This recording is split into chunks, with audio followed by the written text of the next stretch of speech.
اللهم صل وسلم وبارك عليه وعلى آله صلى الله عليه. بشرى لنا نيل المنى العنا وفالهنا والدهر أنجز وعده والبشر أضحى معلنا. بشرى لنا نيل المنى زال العنا وفالهنا بشرى لنا نيل المنى زال العنا وفالهنا. يا نفس طيبي باللقاء يا عين قري أعينا. يا نفس طيبي من لقاء يا عين قري أعينا. هذا جمال المصطفى أنواره لاحت لنا بشرى لنا نيل المنى زال العنا وفالهنا. بشرى لنا نيل المنى زال العنا وفالهنا. والدهر أنجز وعده والبشر أضحى معلنا. بشرى لنا نيل المنى زال العنا وفالهنا. بشرى لنا نيل المنى زال العنا وفالهنا. يا طيبة ماذا نقول وفيك قد حل الرسول. يا طيبة ماذا نقول وفيك قد حل الرسول. وكلنا يرجو الوصول لمحمد نبينا حبيبنا. بشرى لنا نيل المنى زال العنا وفالهنا. بشرى لنا نيل المنى زال العنا وفالهنا. والدهر أنجز وعده والبشر أضحى معلنا. بشرى لنا نيل المنى زال العنا وفالهنا. بشرى لنا نيل المنى زال العنا وفالهنا. يا روضة الهادي الشفيع وصاحبيه والبقيع. يا روضة الهادي الشفيع وصاحبيه والبقيع. اكتب لنا نحن الجميع زيارة لحبيبنا. بشرى لنا نيل المنى زال العنا وفالهنا. بشرى لنا نيل المنى زال العنا وافى الهنا والدهر أنجز وعده والبشر أضحى معلنا بشرى لنا نل المنى زال العنا وافى الهنا بشرى لنا نل المنى زال العنا وافى الهنا اللهم صل وسلم وبارك عليه وعلى آله. Good on the floor, Uncle? Do you need a chair? Do you need a chair? You good on the floor? We can get you a chair if you want. If you need a chair, just we can pull you a chair over there or something. Would you prefer a chair? You sure?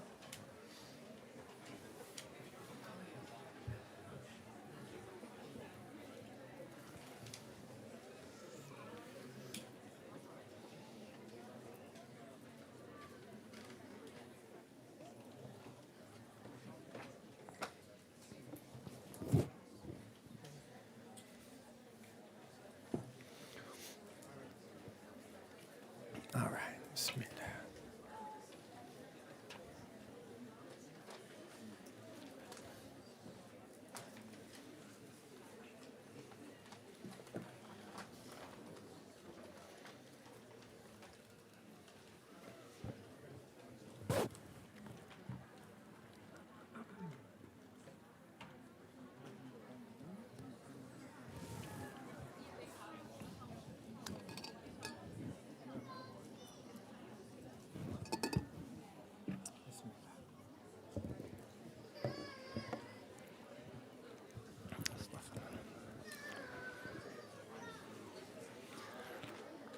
بسم الله الرحمن الرحيم الحمد لله رب العالمين وأفضل الصلاة وأتم التسليم على سيدنا ومولانا محمد وعلى آله وصحبه وسلم أجمعين. سبحانك لا علم لنا إلا ما علمتنا إنك أنت العليم الحكيم ولا حول ولا قوة إلا بالله العلي العظيم. Alhamdulillah, as we move along in these sessions, we have now reached session number 4. Where in this session, Imam Al-Ghazali is going to continue his discussion of the blameworthy nature of this world. And now he's going to provide for us amthila, which is the plural of mathal, which is like a similitude, and you could roughly say that it's also like a parable or a metaphor. Examples of things that we can think about in this world that teach us about the world itself. And this is the very useful way of learning by way of analogy, and ultimately what we want is to be able to look out at creation and to have the ability to learn from those that are living with us in this world, that we're living with them in the world, and various things that are transpiring in the world. This is how a believer should be, as opposed to just looking around and being drawn into the world itself, that we're supposed to be people of ibra, that we learn lessons, we think about what's transpiring around us, and as we've said over and over again, and this is really the affair, is if we do not take ibra, if we do not take lessons from what is happening around us, we will become the ibra. Yani we will become the lesson then for the people in the future. We ask Allah Ta'ala for salama wa afiyah. And we can see something happening over and over again. Over and over again, over and over again. And we know that if we do that, it's going to happen, but still we end up doing it. The hawla wa la quwwata illa billah. Why is that? The dunya. This is the nature of this world and the desire that we have in us as a human being. And that verse that we quoted last night is so important. We need to recite it over and over again and contemplate its means. وَأَمَّا مَنْ خَافَ مَقَامَ رَبِّهِ. As for he who fears the standing before his Lord, or the maqam rabbi, the station of his Lord. وَنَهَى النَّفْسَ عَنِ الْهَوَى. This is Quran. And they prevent their nafs from its hawa. And so this is the affair of the believer, and that stems from what? The recognition that we will stand before Allah on Yawm al-Qiyamah, on the Day of Judgment. The otherworldly realities. And then we have an ability to restrain ourselves. And your nafs wants its hawa, your self wants its desire, but you prohibit it, literally, that you forbid it. You restrain it, you restrict it. What's the result? فَإِنَّ الْجَنَّةَ هِيَ الْمَأْوَى. Paradise will be that person's resting place. May Allah Ta'ala bless us to be from them. And now we're going to look at this chapter. And so incidentally, the chapter that Ustad Amjad that covered, he beautifully that covered what he could because it's so long. So in the edition that he and I both are working out of, that chapter was very long. It stems from page 12 all the way until page 55. And so actually if you include in that, he has a whole chapter on the mawa'idh that tell us about the blameworthy nature of the world. Those two chapters combined are that about 40-something pages. And again, it's the same meanings. Again, and in the end, no matter how much we hear this, it's not really going to truly impact us unless that we are ready to put it into practice. And that willingness and readiness to put it into practice is a state of heart, it's a state of being. But if that's too ambiguous, we don't know what that means. It starts at very least with the intention. Let's all start at very least with the intention that, Ya Rab, I am here in order to rectify myself, to learn something about my deen that is actually very difficult because this relates to our essential connection to the world and the life that it is that we're living. Again, that the dunya for us is the state of our heart when it relates to the servant. Of course, you have the broader world. But for us, it's our state of our heart. How are we with these realities? And we could go through this whole weekend and be convinced that, yes, I need to live like that, yes, that I want to do that, but then we go right back to it very easily. The same day, at night, in the morning, even throughout the day. And we come back to this session, like, yes, I want to commit again, but we go right back to it. But if we could start with an intention and then start inching forward, and we will make some practical suggestions, inshallah ta'ala, eventually of the way to do this, bidnillahi ta'ala, that we're still in this phase, though, of the conception. And we want to be fully convinced of the true nature of this world. And the problem is if the buts come in. And that, as Ustad Amjad mentioned, is that there are a lot of buts when you present this type of discourse within the Muslim community. If we were teaching this in your average masjid, there would be a lot of i'tiradat and quite a bit of opposition. And there would be a lot of people raising their hands. But this, what about this? But what do you say? But and we're not saying that there's not an element of truth to what you're saying. But put aside the buts for now and just hear what is being said. Imam Al-Ghazali is not making this up, right? He's not making this up, right? He's one of the greatest scholars in the history of Islam. And so this is grounded scholarship. I mean, he said yesterday, we mentioned that last night, but again, what an amazing statement. The prophets have only been sent for this. That's a very powerful statement. And so, and then the classic one that you'll hear, that people will say, وَلَا تَنْسَى نَصِيبَكَ مِنَ الدُّنْيَا. And don't forget your portion of this world. But just politely and respectfully and lovingly and mercifully say next time that someone misquotes this verse, tell them to quote the verse from the beginning. Right? Because the verse starts, وَابْتَغِي فِيمَا آتَاكَ اللَّهُ الدَّارَ الْآخِرَةِ.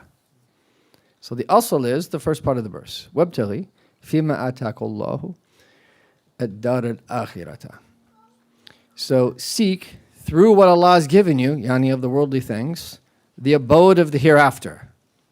So that's the asl, is that what we receive from the bounty of Allah Ta'ala here in this dunya is that we seek through that the abode of the hereafter. In other words, we see every ni'mah, blessing, as being from the mun'im, the giver of blessings, so it's a channel and way to him.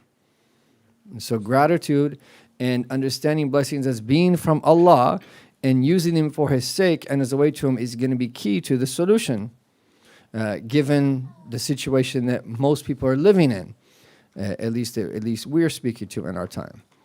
But that's the foundation. And then that as the foundation, and someone could be so immersed in that, وَلَا تَنْسَ نَصِيبَكَ مِنَ الدُّنْيَا. Don't forget your portion of this world. And there are people that I know, and there are teachers of our teachers, who are regularly given fairly large sums of money. And people think by that their families are living luxuriously. And I literally heard this story from one of our teachers about his grandfather, and he was present when this was said and happened, Habib Ibrahim bin Umar bin Aqil, so that our asanid and that hadith and many of the other books of this tradition are through this great imam. And there was on one occasion where he's given a very large sum of money. And then he, little by little, passed the entire amount of money that he was given out. And his grandson told me that his family asked him for money for dinner that night. And he said that were you to have reminded me that there was a need, that I would have set aside some for you. And there wasn't even enough money to have a proper dinner at night. Now that might seem inconceivable, but there are actually people that are like this. The point here is that وَلَا تَنْسَى نَصِيبَكَ مِنْهُ. Don't forget your portion of the world. You don't say that to someone whose 95% of their life is immersed in the world. Wait, what nasib are they not forget? What nasib are they forgetting? Like, what portion of the world are they forgetting? And that applies to all of us. Like, what portion of the world are we forgetting? What have we left out from things that we want but we don't have, and so forth and so on? Yeah, maybe a few things. We're not forgetting our portion of the world. What we need is to be reminded of is the hereafter. And again, it's, of course, nuanced. Because when we talk about this, and this is going to be the real challenge, and I'm not saying that we're going to have all the answers for this, but these are questions that we have to be committed to, big questions, where we need to come together that as a community, and people of knowledge need to come together to that chart the way forward for the community and for the ummah. And these are questions, how do we in our time remain detached from this world, but then do the work that we need to do in the United States of America, in Canada, wherever we're living in the world as a Muslim? How do we do that? Given the nature of this world, and it's easier said than done because you could give the principles, but then someone tries to implement those principles and it's very difficult with the reality of, let's just say, corporate America. And, oh, hey, I believe you, those are correct principles, but how can I implement them given my specific context? To me, this is the big question, because the call to here is not for everybody just to leave the world completely and just stay in the mosque or the musalla. That is not what we're being called to here. On the contrary, is that we should have an intention as an individual to revive this deen at every level of society comprehensively, in everything that human beings need to flourish in every single sector across the spectrum of human life. This is what our deen calls us to, and this should be our intention. And this is how the Sahaba were in their context, in their time. But this is the secret. I just came across this video this morning. It was really interesting. And it was about Sayyidina Khalid bin Walid and how he won the battle of Walaja. It was amazing, right?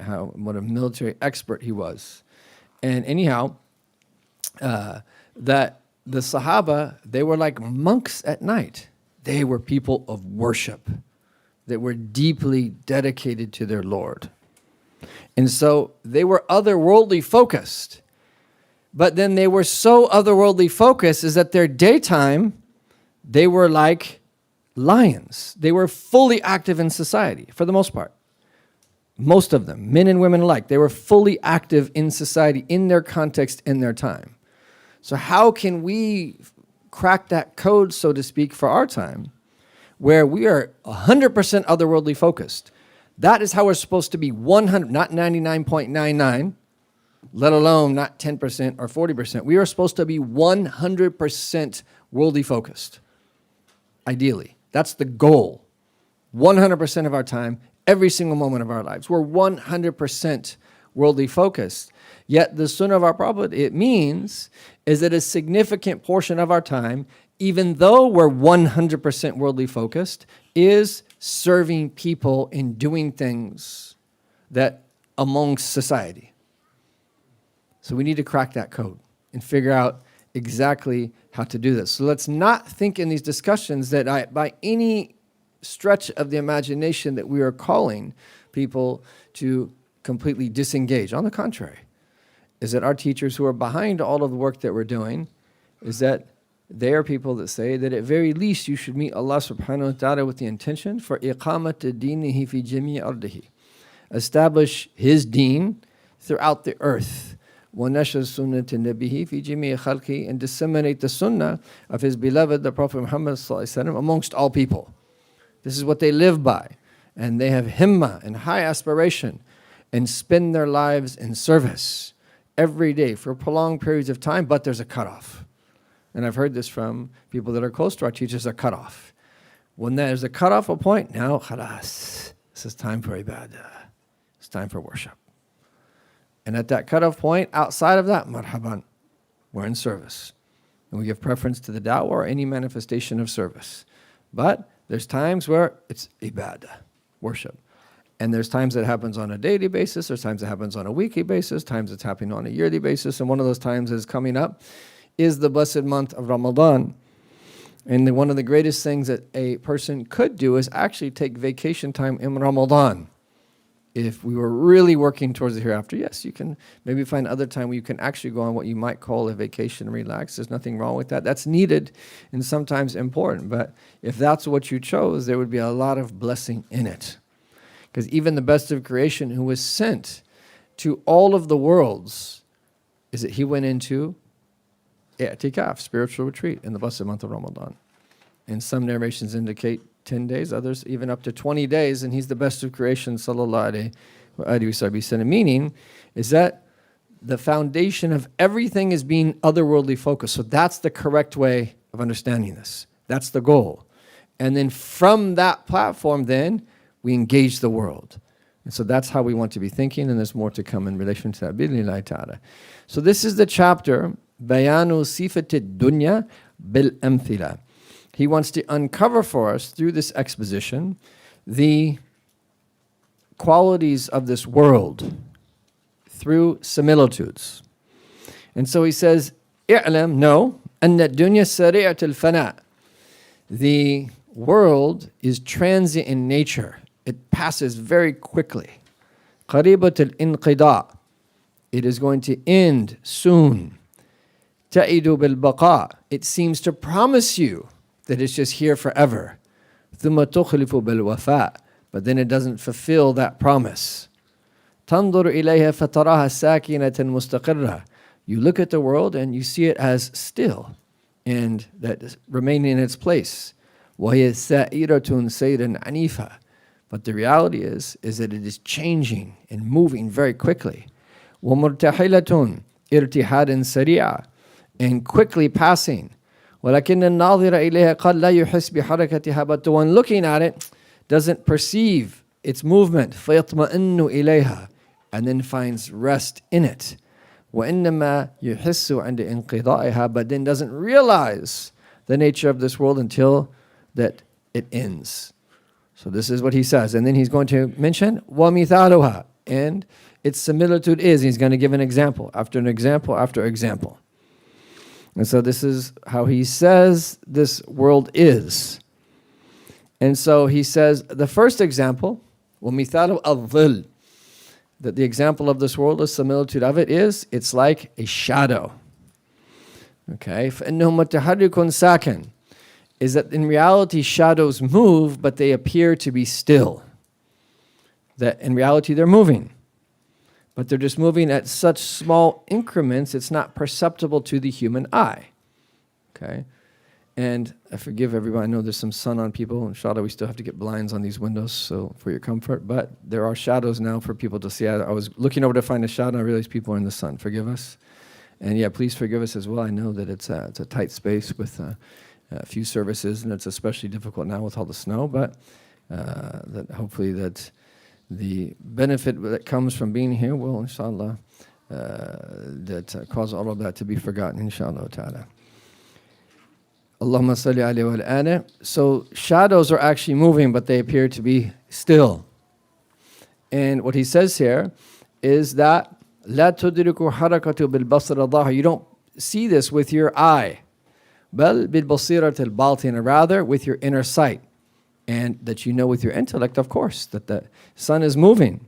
And when the sun moves, that the shadow is going to change directions. And you're sitting one place and you're not in the sun, and the next thing you know, 30 minutes later, 45 minutes later, that you're now in the sun. But if you just sit there and look at the shadow, you're not going to notice it. Doesn't seem like it's moving. And he says, likewise, is that this is the deceptive nature of this world. And so there's something unique about shadows, is that in a sense they are projections of reality, because it's not unreal, it's a shadow.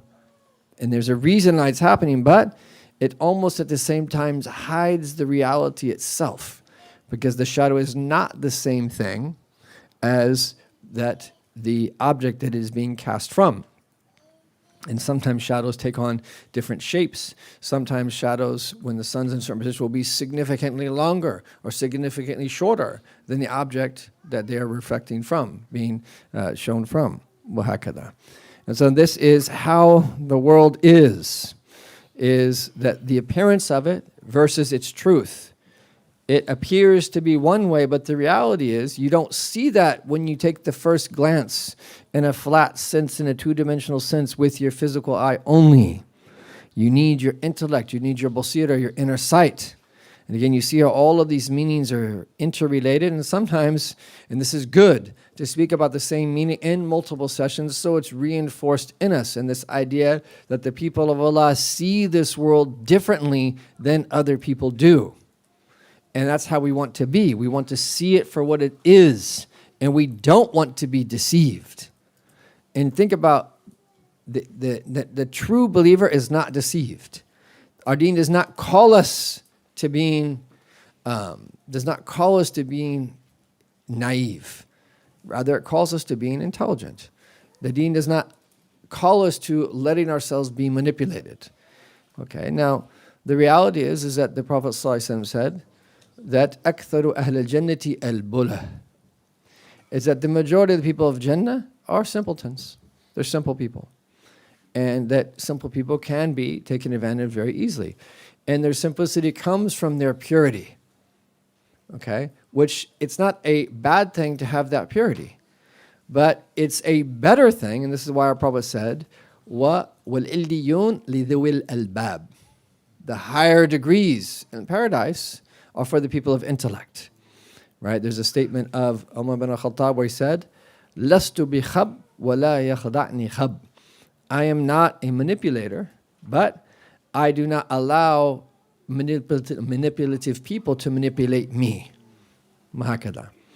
And that's how we want to be thinking about this. That's how we should be as individuals, as families. This is how we should teach that our community to be. This is how the Muslim Ummah should be. And unfortunately, that we are far off that mark. This is more of an ideal, the way we should be. So we don't want to be caught up with the appearance. We want to understand things as they are and to not be deceived.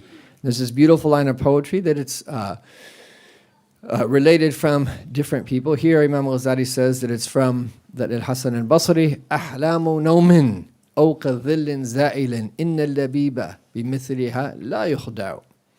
So, like dreams that a sleeping person sees, or like a shadow that is being cast that is soon to disappear. The labib, the truly intelligent person, the person of innermost core, the person who combines this amazing ability within human being of intellection to use their intellect with the nurani and the radiant aspect of it when it connects to the heart, the labib. بِمِثْلِهَا, with the likes of this, لَا يُخْطَئُ, is not deceived. So here, why is this a shahid here? Is that the كَذِلٍ زَائِلٍ, the dreams are coming in the next similitude that he gives. So it's like that shadow. To the eye, can't perceive that, but we know that it's actually moving. And this is how we should see this world, to understand it's not what it appears to be. And there are a lot of people who don't appear to be who they should be. And then we trust them, and then we get burnt. Or we put something in their hands, and then that they misuse it, oh hakada. Or we open ourselves up a little bit, and then that there's consequences, oh hakada. And likewise, the things in this world aren't the way that they seem to be. And it's amazing how that wahm, which is like a fanciful imagination, which is something that you just conjure up in your mind and think, how ma qadaka mathal al-wahm, human beings are driven oftentimes by just illusion, just illusory things that we just think about and we think can come true, or we think can happen. And then when we think about it in our mind, what it does is it motivates us internally. So then we have a desire, and then we want that thing. But just because you're thinking about something, that doesn't mean that it can translate to reality. And so this is why we need knowledge. But this is why we also need to consult. No one had a more perfect intellect than our Prophet ﷺ. And in fact, they say that the intellects of all of the intellects in the world, compared to that of the Prophet ﷺ, was like one grain of sand compared to that every grain in the sand would be his intellect, ﷺ. No one had a more perfect intellect than he did, ﷺ, in a humanly perfect way. But no one sought counsel more than he did, even though he was the one who was least in need of it outwardly. And to teach us as well that this is the way that we have to be. We should be consulting regularly to the extent that we can. And the more serious the affair, the more that we should seek proper consultation from different people. And we want to have people that are around us that can give us good counsel. Wahakada. So the next one that he mentions here, so the first one was the dunya is like a shadow. And the dunya is also like a dream. Okay. How is it like a dream? Is that we see things, and in the middle of the night, when we're not aware that we're actually seeing something, or when we're not aware that we're actually sleeping and we see something, we think that it is real. And sometimes it's bad, and we're happy in the morning that it was that not real. And then sometimes it's good. And then we wake up in the morning and we're like, oh, I thought that I had that. Right?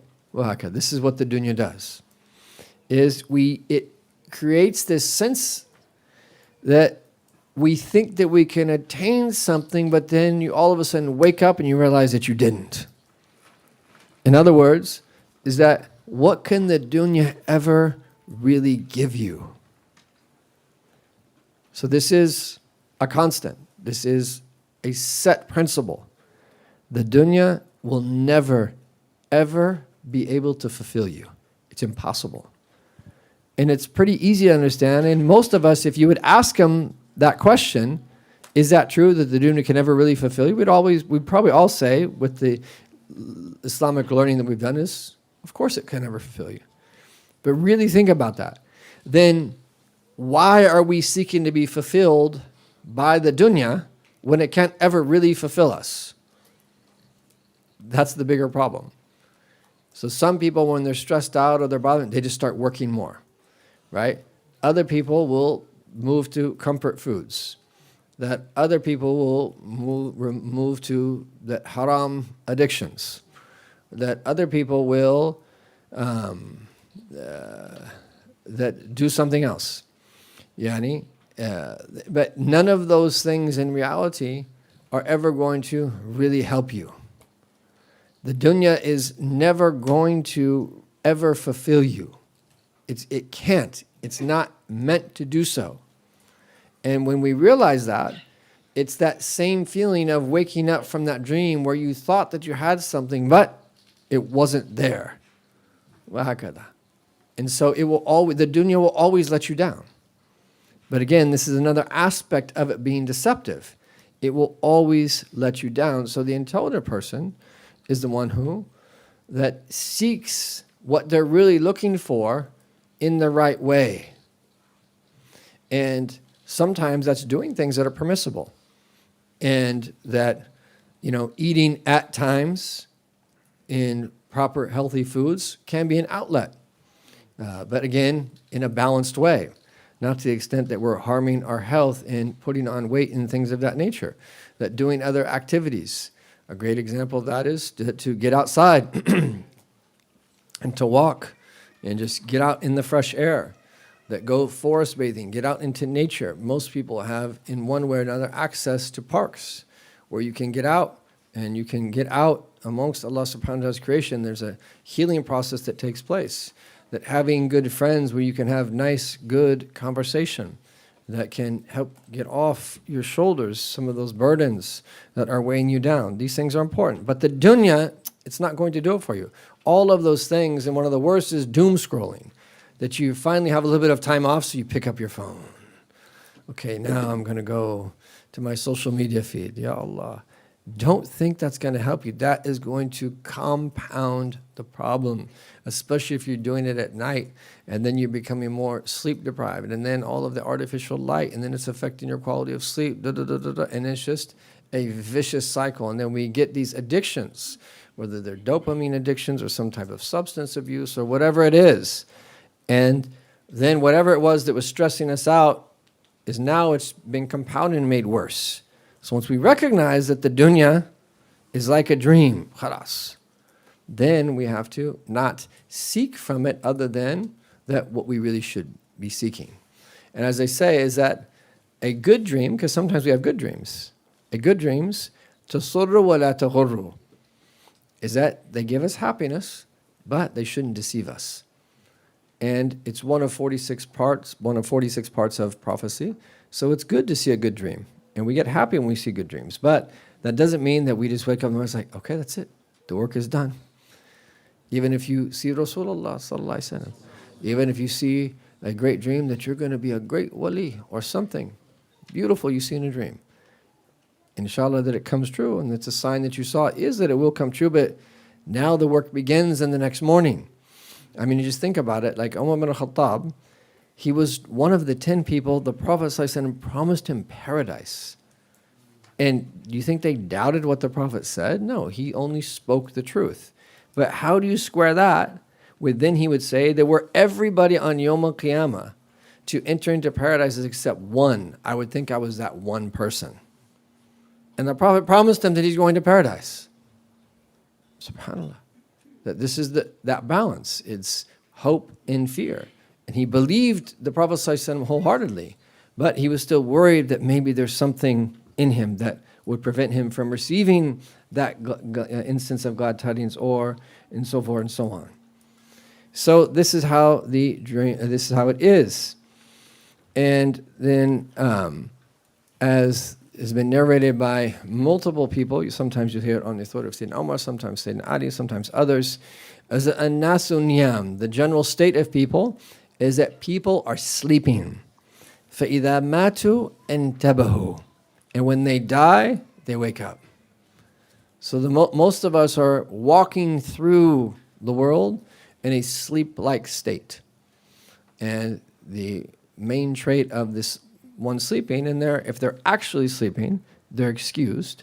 So if like you roll over in bed and you hit someone and you break their nose just because you moved your arm like that, you're not taken into account. You were sleeping. Now, poor person that you just hurt, right? But the point is that you're not taken into account for that because you're sleeping. But if someone is awake, but they're in a sleep-like state, and we can look at what are the qualities of the one sleeping, and then what are the qualities of the people who are awake, but they are actually closer to sleep. And then what happens is when we die that we wake up to reality. And this is like when Allah subhanahu wa ta'ala says, فَكَشَفْنَا عَنْكَ غِطَاءَكَ فَبَصَرُكَ الْيَوْمَ حَدِيدٌ, that we have removed the veil for you, and now that you see clearly. Okay, this is what's going to happen. And when we see clearly, it's not going to be anything that we didn't already kind of know. But what's going to happen is that veil of wahm, of illusion, is going to be removed now. These things that we know in the depth of our being with our ruh, the ruh knows truth. But the ego falsifies things. And to the extent that the dunya is present and the ego has its say is to the extent that things become confusing. I remember the greatest moments of clarity in my life was, we were speaking about this yesterday, when I was in Mauritania and in the camp of Marabat al-Hajj, this is someone who lived in this century. And these meanings that we are reading about were embodied in him completely embodied in him. Complete Zahid, completely renounced the world and lived in the middle of the desert. And similar to his student who you heard about yesterday, Sheikh Muhammad Noor, who studied with Marabat al-Hajj for about 35 years. And I remember that seeing the extent of his belongings. He had one dara, like one thobe, like garment, one undergarment, one pair of pants, one turban, and one pair of sandals, and one kettle, everything there was only one of. So I used to see him when he'd wash his dara, which was rare, that he would wear the undershirt. When he would wash the undershirt, he would just be wearing the dara without an undershirt. And so he's still covered with hakada. And this is just the way that he was. He's still alive. He lives in Medina Munawwara. It's highly advised that he go visit because he's fi madhannatil wilaya. He's that special person who's very pious and devoted himself completely to Allah. Noorani, Ya Allah. You see the nur in his face. Ya Allah. Ya Allah. Illuminated face. Subhanallah. And a person who's constantly in a state of remembrance. And this is the tarbiyah of Marabat al-Hajj. And there was that hundreds of people around Marabat al-Hajj who became that great scholars and saints from who he was and how he lived. I mean, what else do you expect when he's teaching for 70 years? And generation after generation, generation after generation, generation after generation, passing down what he learned from his shuyukh. And then hakada, so this can continue on. And then we have people who went from this part of the world to that meet him. This gathering that we're in right now is from the barakah of Marabat al-Hajj. This is from the fruits. And not just this one, many other gatherings in America, many other gatherings in other continents and places in the West and across the world. Right now, as we speak, this is from the barakah of Marabat al-Hajj, who was in the middle of the desert until that our dear teacher, Sheikh Hamza Yusuf, that went to visit him, and then that other people came to find out after that and went there to go study. And there's hidden jewels like that all over the world. This is just one that we know about and lived. And when you saw him, it was as if that you saw that early generation, the Salaf as-Salih. You would imagine that's how they were. That's how they were. A person of deen, but one of the most gentle, concerned, loving, sweet people you could ever possibly imagine. But haiba, one of the most awe-inspiring people, like the description of the Prophet ﷺ. When you see him on Abd al-Hajj, you're in awe of him. You feel like you can't talk to him. But then when you get close to him, you fall in love with him. And you realize he's the most gentle and sweet people possible. One of my favorite things of all to do was right after Salat al-Isha, we would go back and he would lay on his, it was like a little raised platform. And people would ask him for dua. So he'd be laying on his right side and you'd come up next to him and you'd mention your name, right? And then he would make dua for you. And sometimes that he would read on his hands and put some of his blessed spit on his hands and wipe it on you. That was one of the favorite parts of the day. Every day you'd follow him back up to Salat al-Isha and he would lay down. And subhanAllah, without these people, that there's no way that we would ever know how to do anything. These are the people that teach us how to live. But when you're in that society, I remember starkly how clear things were. It was just, things were so clear.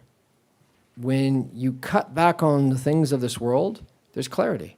There's less confusion. You understand. I remember it was so clear. Even to this day, I remember remembering it back then. How it's like, this is what we're supposed to be doing in the world. Right? You're here for a short period of time, and it's much easier there because even if someone wanted dunya, there wasn't a lot of dunya. So even if you wanted it, you couldn't really have it. Right? They didn't even have, when I was there, at other times they might have, they didn't even have fruits and vegetables really, right? It was just very simple food, no electricity, no water, but I've never seen people so happy in my life before. So this is the thing, it's like, it doesn't equate. And then people that have so many things and they're just miserable and they're unhealthy and they're stressed out. This is the whole point. The world, it's like a mirage, right? I'm surprised he actually didn't mention that one. It's like a sarab. It's also like a mirage. You think that there's water and you get closer and it's not there. And you just keep wondering and it's not there. It's never going to fulfill you, ever. It can't. It's not what it's meant to do. But when we spend time thinking about this, hopefully that this allows us to then put things in perspective and go into action mode where there's things we can actually really do. Despite our context and despite all the difficulties of our time, there is a way, and you have to believe this. Just trust me, you have to believe this. In our context, living in America or Canada, wherever we're from, in our context, with all of our difficulties, someone still can become from the awliya and close to Allah. This is possible. And if you don't think that's possible, you're in a sense having a bad opinion of your Lord. Is it easy? It's not easy to become from the awliya, even when you're surrounded by awliya. I didn't say it's easy, but is it possible? Yes. Despite all of the difficulties, despite all of the challenges, it is still possible. And you have to believe that. And then that takes steps in the right direction. And this is why it's so beautiful to see these people. And inshallah, we hope that in our generation, there'll be people, these people are rare to find, but it's not far-fetched that Allah Ta'ala blesses our lands here to eventually have very special people that people can come visit and that people have access to and that people that benefit from. And all you need is the right environment. And if the right environment's there, we know all of the constituents of that environment. It's all there, clearly laid out in the Sunnah. The key is you and I got to work, because environments don't just create themselves. You got to work in order for that environment to come together. And that as time passes is what we hope to see here in these lands. Anyhow, the dunya can never fulfill us. Then the next one here is that the dunya is also like a seducer. So I'm going to preface this, is that both men and women have that seductive abilities. But the example here that we're going to mention is of the female gender, and this has nothing to do with the actual female gender itself. It's speaking to a reality. And I'm going to read something here because it's really powerful. Sheikh Noor Hamim Keller wrote this in the year 2001. And it's available online. And this has, again, so just forget all that, this is not disparaging of women. This is not saying that all women, it's just merely using this as a metaphor. And it's focusing on what is the wajh shaba', what is it focusing on? That the ability, the seductive power that an individual can have. And so a seducer, and that's why we chose here is the word seducer, as opposed to there's a male form of that and then there's a female form of that. And both people can do that. There are men who do similar things, so they could also be used as this metaphor. So I'm going to read here. So he says, a man was walking through the marketplace one afternoon, when just as the mu'adhin began the call to prayer, his eye fell on a woman's back. She was strangely attractive, though dressed in fulsome black, a veil over head and face, and she now turned to him as if somehow conscious of his over-lingering regard, and gave him a slight but meaningful nod before she rounded the corner into the lane of silk sellers. As if struck by a bolt from heaven, the man was at once drawn, his heart a prisoner of that look forever. In vain he struggled with his heart, offering it one sound reason after another to go his way. Wasn't it time to pray? But it was finished. There was nothing but to follow. He hastened after her, turning into the market of silks, breathing the exertion of catching up with the woman who had unexpectedly outpaced him and now even lingered for an instant at the far end of the market, many shops ahead. She turned toward him, and she thought he could see a flash, and he thought he could see a flash of a mischievous smile from beneath the black muslin of her veil, as she, wasn't his imagination, beckoned to him again. The poor man was beside himself. Who was she? The daughter of a wealthy family? What did she want? He re-quickened his steps and turned into the lane where she had disappeared. And so she led him, always beyond reach, always tantalizingly ahead, now through the weapons market, now the oil merchants, now the leather sellers, farther and farther from where they began. The feeling within him grew rather than decreased. Was she mad? And on she led to the very edge of town. The sun declined and set, and there she was before him as ever. Now they were come, of all places, to the city of the tombs. Had he been in his normal senses, he would have been afraid, but indeed he now reflected stranger places than this had seen a lover's tryst. There were scarcely 20 cubits between them when he saw her look back, and, giving a little start, she skipped down the steps and through the great bronze door of what seemed to be that old sepulchre. A soberer moment might have seen this man pause, but in his present state there was no turning back, and he went down the steps and slid in after her.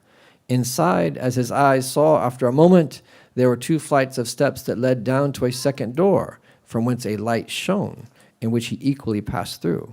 He found himself in a large room, somehow unsuspected by the outside world, lit with candles upon its walls.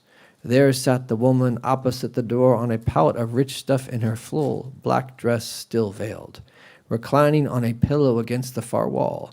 To the right of the pallet the man noticed a well set in the floor. "Lock the door behind you," she said, in a low, husky voice that was almost a whisper, "and bring the key." He did as he was told. She gestured carelessly at the well. "Throw it in." A ray of sense seemed to penetrate for a moment the clouds over his understanding, and a bystander, had there been one, might have detected the slightest of pauses. "Go on," she said laughingly. "You didn't hesitate to miss the prayer as you followed me here, did you?" He said nothing. The time for sunset prayer had almost finished as well. She said with gentle mockery, "Why worry? Go on. Throw it in. You want to please me, don't you?" He extended his hand over the mouth of the well and watched as he let the key drop. An uncanny feeling rose from the pit of his stomach as moments passed, but no sound came. He felt wonder, then horror, then comprehension.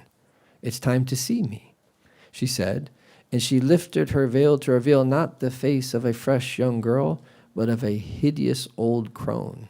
All darkness and vice, not a particle of light anywhere in its eldritch lines.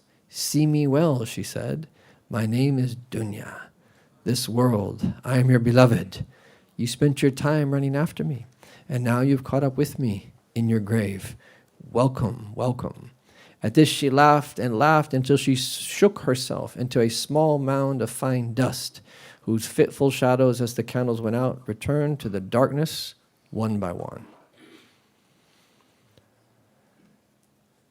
And that's a modern version of what Imam al-Ghazali himself presents 950 years ago, roughly, in this Yahya.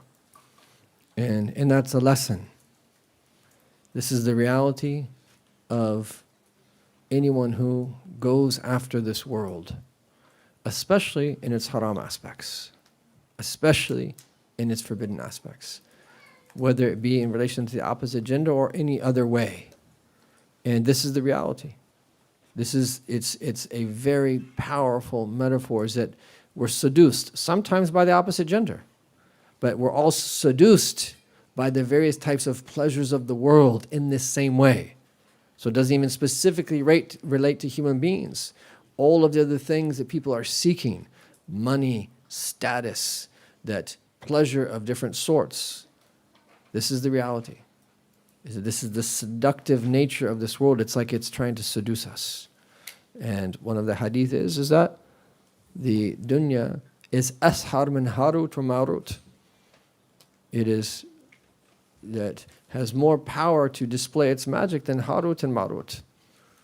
And this is what the dunya does to us. And then what happens is remorse.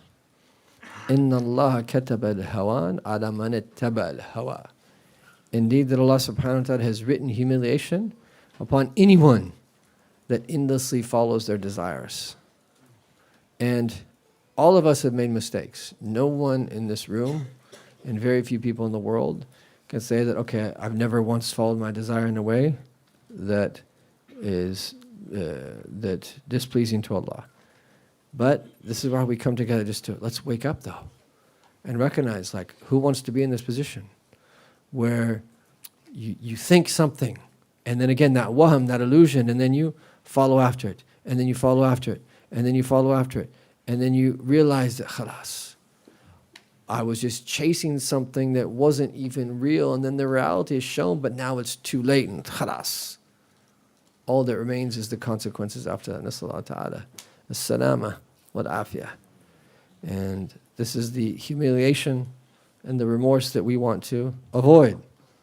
And that if we want to benefit from something in this world, that we benefit from it in a halal way, in a way that Allah subhanahu wa ta'ala has permitted. But now that there are so many things out there, different demonic pleasures that are so far from the fitrah, wa'awudhu billahi, a'udhu billah. We ask Allah Ta'ala to protect us and preserve us, and especially our kids and our kids' kids and the future of people in this world and what they're going to be exposed to. Ya Allah, as if that what we're exposed to right now isn't already hard enough. It's just going to get harder and harder and harder and harder. And the more that technology increases, the harder it's going to get. This is the sad reality. And it's not an option to be a bystander. We have to do what it is that we can for our own selves and for that our family, community, and for humanity. Bi'idhnillahi ta'ala. So this is the next one. The dunya is like a seducer. And then the one after this, he says the dunya is also, it's like a bridge. How is it like a bridge? He says that there's three different states of the human being. There was the state where before that we were anything, before we came into this world. And think about how long that was from the time that we were brought forth to stand before Allah when we said, Alastu bi rabbikum, I'm not your Lord, in between till the time that we were born. How many years was that? Oh my goodness, an incredibly long period of time. Allahu A'lam, we don't know exactly. And then there's the time that after we die, that will last forever. So we have the time from before we enter into this world, in the pre-earthly realm. Then we have the eternal period, which will start as we transition from this world into the hereafter. And then we have this tiny little bit here in the middle, which is this world.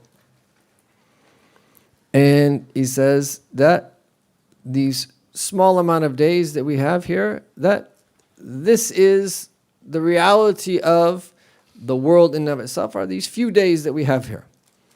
And he says, put it into perspective and think about what it is in relation to what came before and what is to come. So if you just like map out on a chart your life, it's so infinitesimally, so how are you going to think about eternity anyway? Okay, but just for the sake of just putting it on that map of how infinitesimally small is it compared to both of these.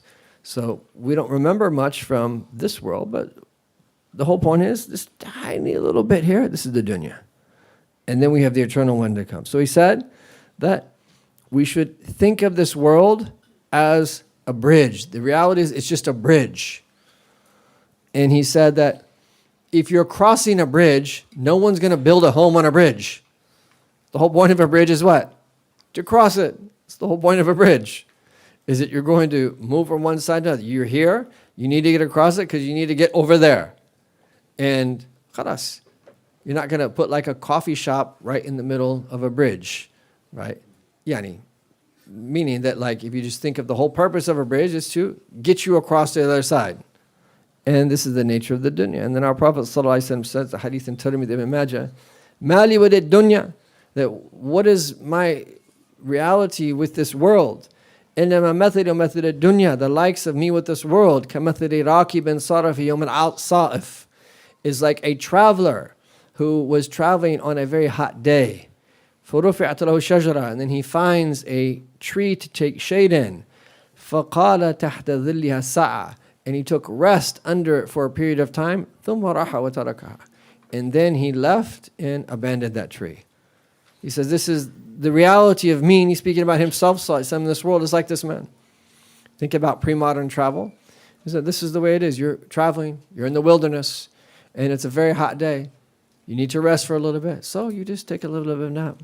You rest under the shade of a tree, and then whoosh, you keep going. This is the reality of the world. But think about, for people who don't believe, this is all they have. So it's understandable why they do what they do. And it's almost like, my God, like, don't you realize that every civilization that has rose falls? Like, don't you realize that? Like, why do you think that you're impervious to the rise and fall of civilizations? Every civilization. Even the Prophet's camel, Al-Ba, is that it used to be all other camels. And then one time a Bedouin came with a Qa'ud, a very fast camel, and it beat the Prophet ﷺ's camel. And the Sahaba were bothered by this, like, how could the Prophet's camel be beat? Right? It's the Prophet's camel. It's got to always, right? But then the Prophet ﷺ said that, Haqqan Allah, Allah will always, that when He raises something, He's going to lower it. Right? Even with the camel of the best of creation, is that it would beat all the other camels, but it reached a certain point where there's another camel now, but it's their turn. Right? And this is the nature of this world. Things go up and they come down. And that people they'll be strong for a certain amount of time, and then they're going to grow to old age if they don't die somehow before. It's almost as if we're like impervious to the rise and fall of civilizations, like all these people these videos that are out there about making money and how to become a millionaire, multi-millionaire, all this type of stuff, and people buy into this is the whole life to live and so forth, and then you're going to get old, and how long are you going to really be able to join this? And even if you live, what about, like, we're just blinded by all this stuff, and we buy into it. And we as believers, I don't want to say we don't have an excuse, because sometimes we haven't grown up in the right way and are exposed to the right things, but we shouldn't have an excuse. We should know better. And the Imam Ghazali says, whoever sees the dunya in this lens is not going to incline towards it or rely upon it. And they're not going to worry about how the time passes here in the world, because they realize it's just crossing a bridge. And what this does, this perspective, enables them to endure a little bit of difficulty in some of the more difficult times that some people have here in this world and going without. Okay, now, this does not mean that we don't try to work towards a better world for people to live in, where people have their basic needs and so forth. That, of course, on one hand, is our duty to do that for not just the Muslim community, but others. But this is a perspective, this is a reality that we need to tap into as well, that will help us navigate the difficulties of this world. And there's a statement of Sayyidina Isa alayhi salam, and again, we have these beautiful narrations that have come to us of Sayyidina Isa. This is in the book of Ibn Abi Dunya, and Dhamm al-Dunya, also in the Qutb al-Qulub of Abu Talib al-Makki. He says, Ad-Dunya Qantara. Okay, and it's similar to what the narration of Sayyid Amjad mentioned in the last session. The world is a bridge. فَعْبُرُوهَا وَلَا تَعْمُرُوهَا. Pass through it, and that don't spend time cultivating it. But again, the very important thing here, don't cultivate it for the sake of cultivating it. That one of the that part of the purpose and the wisdoms of human beings being here on earth is to cultivate the dunya, but in a principled fashion. Muslims were the masters of agrarian civilization, but the Industrial Revolution, what came after it, for the most part, was not on our hands. And anyone who wants that to be on our hands is, to me, very short-sighted. That's a huge topic, and we can discuss that at a later time. But the point here is that this should be our perspective in relation to this world. It's like a bridge. Now, and then the next one is that the dunya is also like a snake. Okay, so a young child might see a snake and that be fascinated by the snake and that rub the belly that's nice and soft of that snake and think that, oh, this is something really nice. But then you get bit by the snake and you realize that khalas, it's not what it seems to be. And so specifically he says here, أَنَّ أَوَائِلَ أُمُورِ الدُّنْيَا تَبْدُو هَيِّنَ لَيْنَ. He says that the dunya at first appears to be something that will be of benefit and kind of easy to acquire and benefit from. But and the reality is that you realize that once you enter into it, that to be safe from it is that very hard. Okay. And that Sayyidina Ali ibn Abi Talib advised that Sayyidina Salman al-Farisi, he said, the likeness of this dunya is like a snake, is that it is soft to touch, وَيَقْتُ سُمُّهَا, but its poison kills. فَأَعْرِضْ أَمَّا يُعْجِبَكَ minha liqillati ma yashabak minha.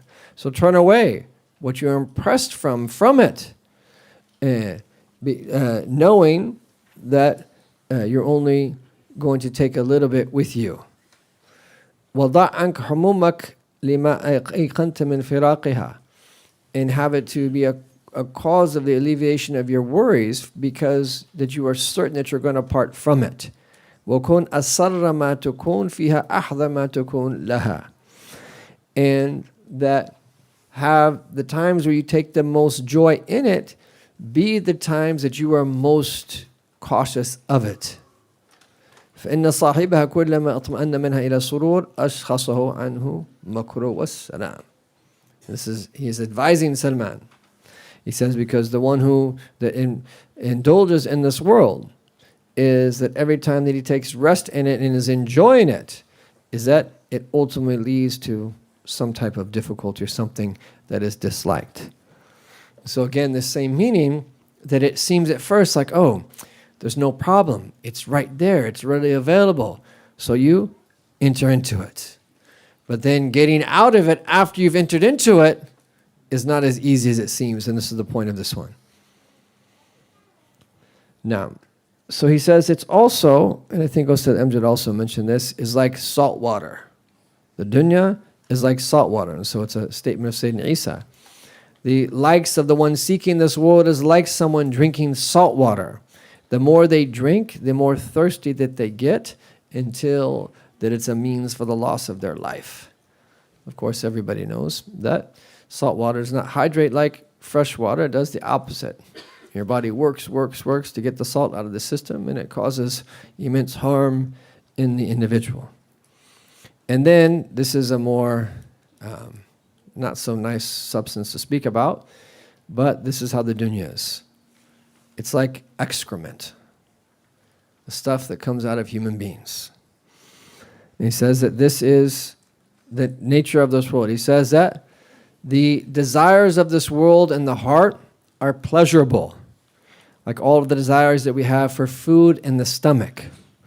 He says, but the servant will find when they die that the various desires of this world in his heart will be distasteful to him and ugly and that of foul smell, the way that when you've eaten all different types of good food and then you use the bathroom, the way that what comes out of you, it's going to be like that. So you had all of that good food and maybe you even ate too much and you feel horrible, and then you use the bathroom, azzakum Allah, and that's the dunya. And this is there for us when we actually do use the bathroom. We should think about that, reflect. This is the dunya. And that example of the Prophet taking that companion to the mezbala, the place where people throw their trash. There's bones there, and that there's people's things that they threw away that they no longer want, rags, the excrement of different sorts. That's the reality of this world. That animal was there, but then it died or was slaughtered or whatever, and it ends up in bones. Those rags once were on people wearing nice fancy clothing, but then This is where they are. وَهَكَذَا. And in that moment, they were eating and enjoying this type of thing, but inevitably, is that this is how it comes out. And these are the meanings to think about. And that some of them say that when Allah Ta'ala says in the Quran, فَلْيَنْظُرِ الْإِنسَانُ إِلَى طَعَامِهِ, let a human being look at their food. Some of them say the meaning, the foundational meaning is that all the different types of food Allah makes available for us from His bounty, subhanahu wa ta'ala. But Ibn Abbas said about this, that إِلَى رَجِعِهِ, that فَلْيَنْظُرِ الْإِنسَانُ إِلَى طَعَامِهِ, let him look at his food, yani, that let him reflect upon what the food ends up as. Azzakum Allah, what comes out of you when you relieve yourself. وَهَكَذَا. So this is another example of this world. The one that Ustad Amjad mentioned, we've mentioned in previous retreats, we mentioned this morning, is kind of the more graphic one that it's mentioned in other places.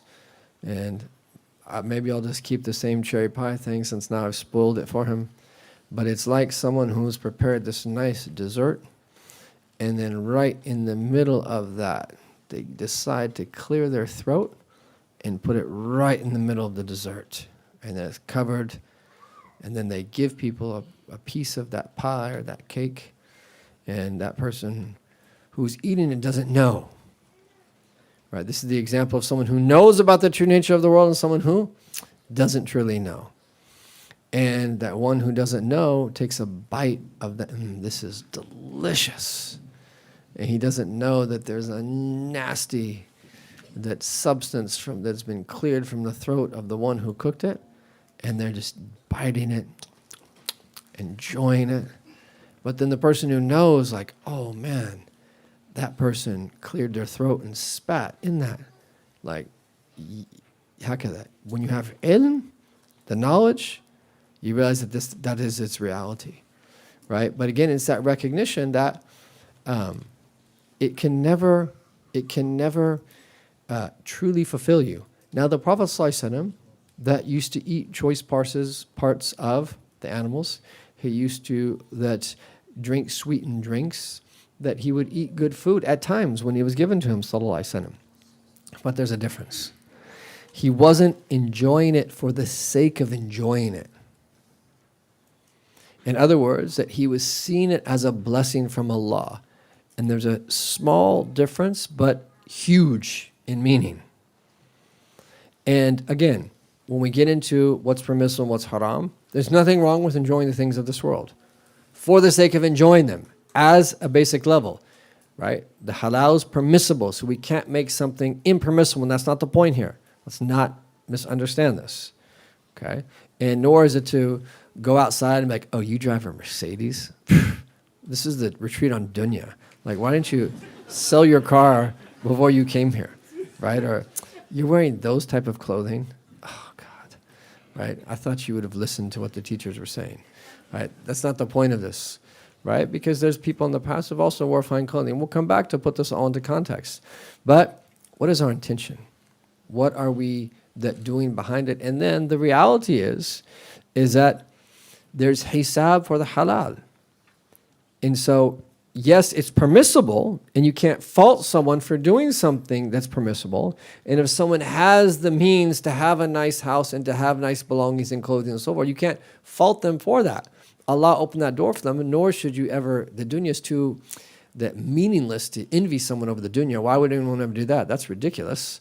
But the point is that there could be hisab. In other words, that we will be asked on Yawm al-Qiyamah about what it is that we took part in from the things of this world. Did we fulfill the right of gratitude in relation to it?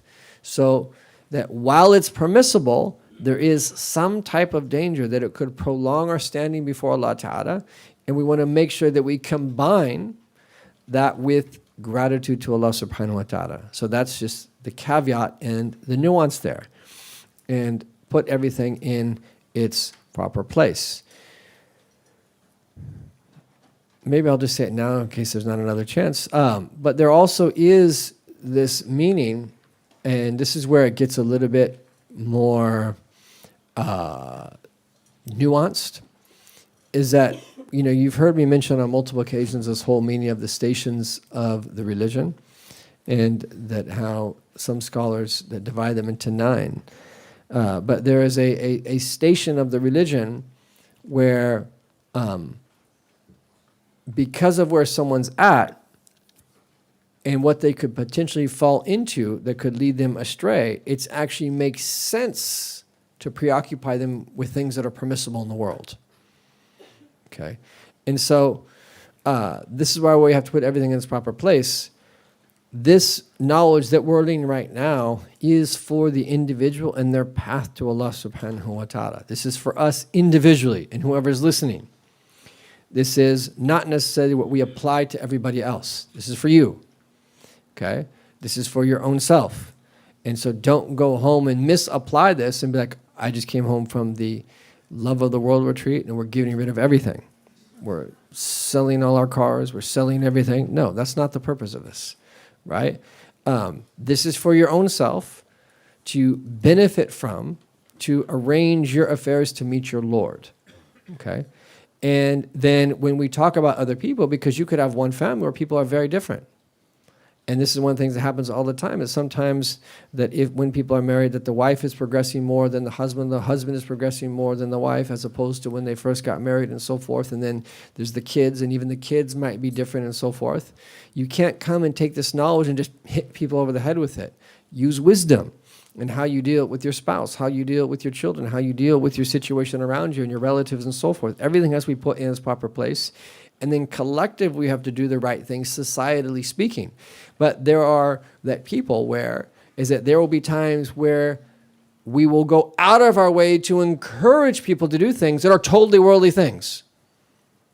And there's a reason for it, because that's where someone's at. Okay, if someone has a haram addiction and they're really caught up in it and they're not able to right away move to a permissible addiction, what do you do? It's a big question. Okay, if you can find some type of makruh addiction, then that's a lot better than haram, until you can get them to do something permissible. Wahakada. And so, now let's just say someone has a bad addiction. I don't care how much ice cream you eat. If that's going to help you every time you have a desire to go back to what you want to do is to go get ice cream, then do that. Eat buckets of ice cream, because it's going to prevent you from doing something that's worse. So do you see the point here? Like, this is the nuanced version of this. And when we talk about society and community, it gets really nuanced. And we still have to have this discourse because everybody needs it. But let's not let people think like, oh, there's no point in this because what about A, B, and C? No, A, B, and C also has to be talked about in its proper state, but so does this. This is for you and I to figure out where we're at and what we can do. And at very least, we should accept it and kind of recognize where we're at, and then what's the next step. We at very least want to be, the closer and closer that we get to death. Zuhud is very unpopular. It's very unpopular. But as we get closer and closer to death, ideally, is that we are becoming more and more detached. And so let's figure out where we're at, learn these principles, be inspired then to take the next step in and of our own selves, and then in relation to other people, family, friends, people around us, and then the community, is that we also have to figure out the best thing to do. Are we done at 12:45, Dr. Yasser? Okay. Allahumma salli alayhi wa ala. So we'll just take a couple more of these. That actually, maybe we'll just end on this one. A drop of water. So the dunya is like a drop of water. And this is what our Prophet said, sallallahu alaihi wasallam. Mad dunya fil akhirah illa mathlu ma yaj'alu ahadukum isba'ahu fil yammi falyanzur bima yarju ilayh. That what is this world in comparison to the hereafter? That other than like someone who but puts their finger in the sea and then takes it out, what do they return with? Right? You put your finger in a vast ocean, in a sea, and you lift it up, and it's a drop that comes off. This is the world. In reality, compared to the hereafter, these are very helpful similitudes and metaphors to give us understanding. And we ask Allah subhanahu wa ta'ala to show us this world as He showed it to the righteous. And bless us to be able to take steps in the direction that we mentioned, to draw near to Him subhanahu wa ta'ala. And we maybe be people of zuhud and detachment. And maybe be people who practice what it is that we preach, where people see the beauty of this deen and how we are first and foremost before that anything is that we say. And may Allah Ta'ala give us tawfiq in this, and bless us to be able to do what's right and to prevent us and protect us from the lure of this world and the deception of this world, and from the remorse that comes from blindly following our desires. And may Allah Ta'ala give us the strength to be able to overcome our nufus and our egos, and to be able to overcome the waswasa of shaitan who pries on our vulnerabilities, and to give us an internal strength where we become truly strong according to the way that our Prophet ﷺ that told us that the human being is truly strong, putting everything in its proper place, acting with wisdom, with a heart that illuminated and that loves to remember Allah subhanahu wa ta'ala and relies upon Him in all of this. Allahumma, we ask you to realize that in us, Ya Arhamar Rahimin. Wa sallallahu ala Sayyidina Muhammadin wa ala alihi wa sahbihi wa sallam. Walhamdulillahi wa rabbil alameen.